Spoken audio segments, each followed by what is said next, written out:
की सूबेदारी का संग्राम है, इससे ज्यादा कुछ नहीं है। मैं इसलिए कह रहा हूं कि सामंती सुल्तानों की सूबेदारी का संग्राम है कि इसमें कई ऐसे हैं जो पहाड़ से गिरे और जुगाड़ पे अटके। अब कई ऐसे हैं जो प्रधानमंत्री पद के उम्मीदवार थे, अब प्रधानमंत्री की उम्मीद में जो है वो दुबले हो रहे हैं। तो एक बात समझ लेना चाहिए कि ये जो गुनाहों का गटर है उसमें गठबंधन के शटर से कोई बचने वाला नहीं है, क्योंकि प्रधानमंत्री नरेंद्र मोदी जी की तपस्या की ताकत और परिश्रम के परिणाम से मुकाबला करने के लिए कम से कम उनके 10% पहुंचना पड़ेगा, जबकि ये 0% पे है। जी सर, सलमान अब ये जो गठबंधन है ना, ये झांसे की झप्पी वाला है। अब ये झांसे की झप्पी दे करके और जो है वो कहेंगे जी हम तुम्हें गिफ्ट देंगे, हम तुम्हें जो है 2 सीटें देंगे, तुम हमें 4 सीटें देंगी। अब अपने आप को कांग्रेस पार्टी जो ग्रैंड ओल्ड पार्टी थी वो अपने आप को मुल्क की पार्टी कहती थी, आज मोहल्ले की महंगी होती जा रही है। अंदर कोई भाव नहीं, बाहर कोई मोल नहीं।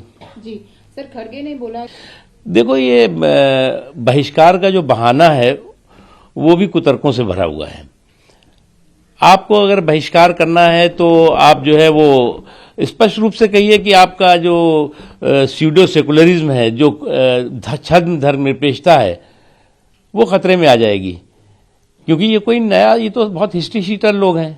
आपको याद होगा कि पहले राम मंदिर आंदोलन पर इन्होंने अवरोध पैदा करने की कोशिश की, फिर जो कोर्ट में मैटर हुआ उसमें गतिरोध पैदा करने की कोशिश की, और अब प्राण प्रतिष्ठा पे जो है वो अवरोध पैदा करने की या विरोध करने की कोशिश कर रहे हैं। तो ये तो अवरोध, गतिरोध, विरोध करने के ये हिस्ट्री शीटर लोग हैं, और ये इनको आज भी ये हजम नहीं हो रहा है कि कैसे विदेशी आक्रमणकारी की क्रिमिनल, कम्युनल, क्रूर करतूत और कलंक कैसे मिट रहा है, और कैसे जो है वो श्री राम जन्मभूमि पर राम मंदिर का निर्माण हो रहा है। इसलिए ये निर्माण पूरा हो रहा है, इसलिए ये परेशान है।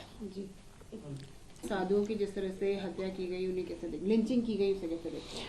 देखो, ये अभी तक एक के बाद एक जो इस तरह की घटनाएं होती हैं, जो साधु हैं, संत हैं, या जो आम आदमी भी हैं, उनके साथ जिस तरह का, चाहे पश्चिम बंगाल हो या कई और राज्य है, इस तरह का जो क्राइम दिखाई पड़ता है, कम्युनल क्राइम जिसे कह सकते हैं, क्रूर क्राइम जिसे कह सकते हैं, वो उसको जो है वो पश्चिम बंगाल की सरकार हमेशा उस पर पर्दा डालने की कोशिश करती रही है।